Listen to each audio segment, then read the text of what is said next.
Adesso ci prepariamo un bel brodo fatto in casa, che ne metterò un po' in freezer, un po' lo utilizzo per mi serve poi per fare i ragù per le lasagne. Quindi prendiamo 2 coste di sedano, anche 3, però mi piace bello forte, 2 carote e una cipolla grande o 2 cipolle medie, e poi vediamo la carne. Intanto pulisco un attimo le verdure. Allora, sedano, tolgo proprio solo il fondo, dove così, e un attimo di punte, a posto. E poi tagliamo dei pezzettoni da mettere nel tegame, e io le verdure le metto sul fondo, così evito che mi si attacchi per qualche motivo sul fondo della carne. Puliamo anche la cipolla. Se fate solo il brodo, che vi interessa il brodo e non la carne, potete, tipo del brodo vegetale, io lascio anche la buccia esterna se è una delle nostre cipolle. Però se per caso, cioè nella carne preferisco di no, che non resti poi che mi si perde in mezzo, finisce che ci si mangia un pezzo di carta della buccia. Quindi evitiamo. Adesso taglio anche la cipolla, bella grossa questa, quindi basta così, in 8 parti. Ecco qua. Le carote anche sono le nostre, infatti si vede perché sono bruttissime. Guarda questa come è venuta fuori, vabbè. Però ci si può lasciare ovviamente la buccia anche, quindi lasciamogliela pure. Ecco qua. Ora vediamo la carne che ho trovato da mettere. Allora, prima di tutto sul fondo metto già le ossa, sono ossa con midollo, darà al brodo molta corposità. E poi viene anche la gelatina volendo, con queste ossa hanno anche della carne attaccato, alcune, quindi insomma sono belle ricche. E faccio un bel fondino di ossa, ne ho prese tante. Ok, questa è l'ultima. Poi abbiamo le 2 lingue, ho trovato 2 punte, preferisco la punta perché così poi se la voglio fare con la salsa verde ci sta da Dio. E questa è codone, già tagliato. Una volta potrei farvi anche la coda alla vaccinara, la volete? Ecco qua, codone. Per ultimo mettiamo anche un po' di muscolo, sempre di bovino. Stavolta non metto pollo, a volte metto anche un pezzettino di pollo, ma stavolta facciamo solo così. Adesso aggiungiamo l'acqua fredda, perché la cosa principale è che voglio che la carne rilasci tutti i suoi sapori nel brodo, cioè che il brodo diventi bello forte e corposo, e quindi utilizzo acqua fredda. Se invece volevo fare il bollito come soluzione principale, è meglio mettere l'acqua già calda, così si evita che si disperdano tutti i succhi della carne e la carne resta più morbida. Ma vedrete che è mangiabilissima lo stesso ed è buonissima ugualmente. Mettiamo l'acqua, copriamo bene tutta la carne, lasciamo un 3 cm dal bordo della pentola circa e copriamo. Adesso accendiamo e ci si rivede tra qualche ora. Adesso sono passate 3 orette, vedete che lo sto facendo andare al minimo. Ora aggiungo il sale.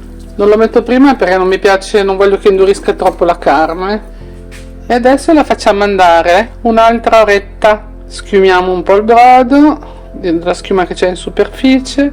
Comunque il grasso in eccesso lo possiamo togliere anche quando sarà in frigo, perché lo mettiamo in frigo prima, quando è già freddo naturalmente. Il grasso va in superficie, lo togliete e avete il brodo più magro. Però lo sto facendo andare al minimo, il brodo non deve avere fretta. Adesso lo muoviamo un pochino, carne e verdure, ecco così.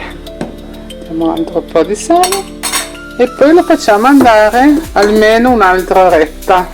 Se lo facciamo andare almeno 4 ore è già un brodo bello consistente. Poi questo praticamente è tutto di bovino, di manzo, e quindi sarà anche un po' più forte come brodo. A volte tipo per i tortellini metto anche un pezzo di cappone. Ecco qua, a tra poco. Un po' di schiumetta, la togliamo, un'altra mescolata.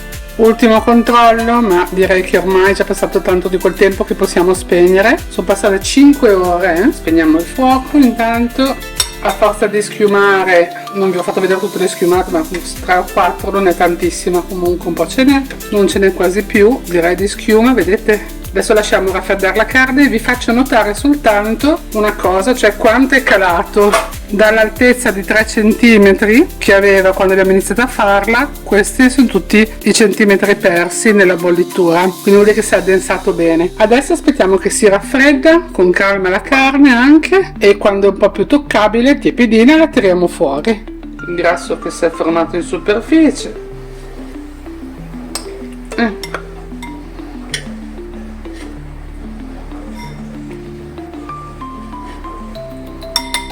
Così degrassiamo bene il brodo, ovviamente il più grosso. Poi cominciamo a tirare sulla carne. Vai. Scogliamo bene. Intanto la appoggiamo in un piatto. Metto cambio mano che faccio meglio. Così.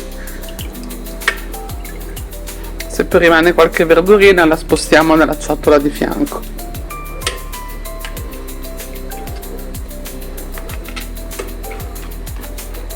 Adesso andiamo sotto e vediamo cosa viene su. Allora togliamo le ossa, le mettiamo di qua che vediamo se c'è del midollo ancora dentro.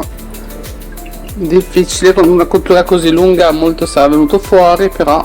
E questa è la verdura, la mettiamo a sinistra, anche il grasso. Dopo lo filtriamo il brodo, però così abbiamo tolto il grosso. Un trosso, le verdure qui. Guarda qua che bei pezzettoni di carne ancora che si sono già staccati. Poi se vi piacciono le carote ad esempio sono buonissime, si possono anche mangiare, tanto le appoggiamo qua nella terrina pulita per tenerle separate dalla carne del bollito. Allora direi che il grosso l'abbiamo preso su tutto, adesso filtriamo il brodo e lo mettiamo in bottiglia in freezer. Ora filtriamo l'ultimo filtraggio, il brodo, in una bottiglia da mettere poi in freezer, quindi se ci sono rimaste delle particelle di grasso restano nel colino a maglia fitta, poi vi faccio vedere alla fine.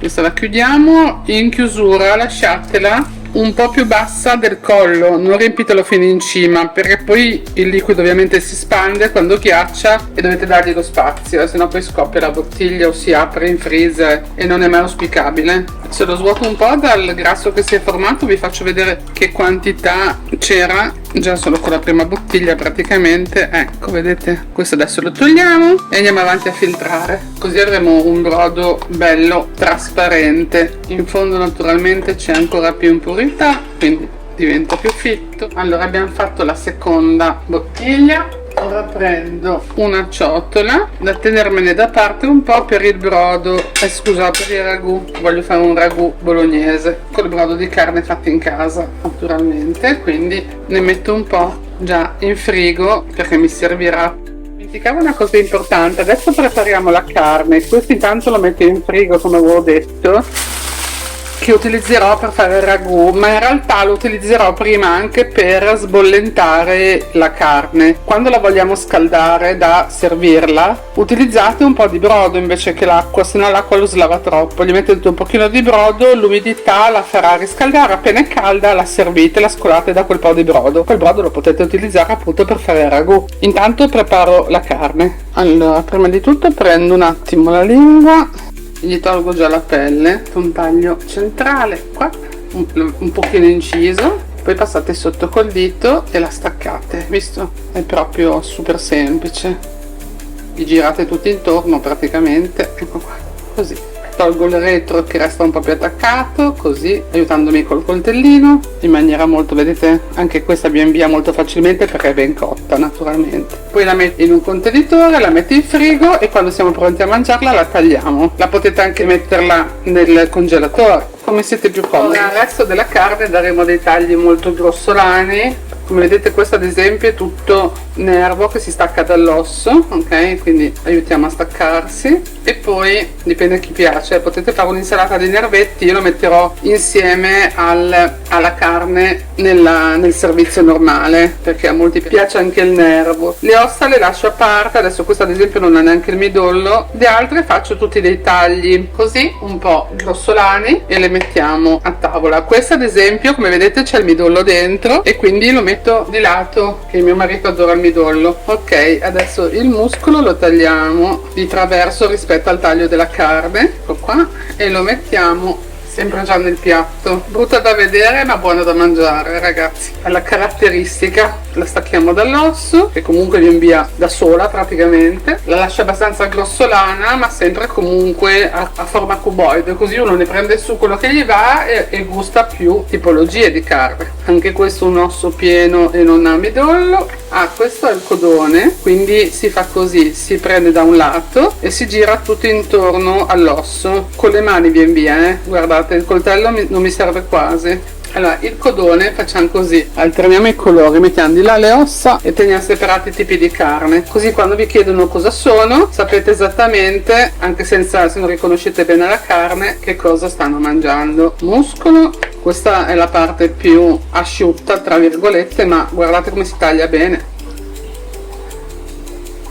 Di qua togliamo la parte molto grassa, che questa non è molto amata, poi la mettiamo da parte per i micini. Stavo pensando, lascio da parte la lingua quella grande e questa piccoletta la taglio a fettine o trocchettini e la metto col bollito, che tanto è sufficiente quella grande da fare una volta, e questa faccio delle fette da mettere insieme a questo bollito, però ci sono molti nervi che a mio figlio invece piacciono meno, quindi preferisco mettere anche la lingua. E poi farò le salse e quindi la lingua con le salse è fantastica. Normalmente la taglio molto sottile a macchina per fare la lingua in salsa verde, ad esempio, no? Stesa il plateau, però in questo caso la taglio a mano appena cotta, quindi non è come quando la tagli fredda fredda, e farò delle fettine di mezzo centimetro più o meno, così abbiamo anche la lingua nel bollito, che insomma un bollito senza lingua, visto che l'abbiamo anche fatta, non ha senso. E voilà, così. E qui in mezzo mettiamo le salsine. Perfetto. Adesso ho tolto le ossa dal piatto, gli filtro sopra il brodino, guarda, così non devo neanche usare quello che utilizzerò per fare il ragù. Ecco qua, è sufficiente, giusto per evitare che si asciughi quando le scaldate. Potete scaldare in forno o in padella, come preferite. Oggi li scalderò in forno, mi raccomando l'accortezza, le coprite con un foglio d'alluminio in modo che non si secchi la superficie, ma resti bella umida grazie al brodo che abbiamo messo dentro. Allora, ho scaldato la carne in forno, come vi dicevo, semplicemente coperta, perché è rimasta bella umida perché c'è ancora un po' di brodino sul fondo. Ecco, ho messo le 3 salse nel tegame, così ho fatto una portata unica, e la carne in mezzo, tanto siamo solo noi 3. Perfetto. Le salse le potete mettere anche fuori, se non ci stanno nel tegame. Brucia, quindi cerchiamo di fare così. Ecco, ve la faccio vedere bene. Le carni sono ancora divise, qui c'è le ossa, i nervetti, la lingua e il muscolo, e di fianco ai nervetti lì c'è il codone. Buon appetito!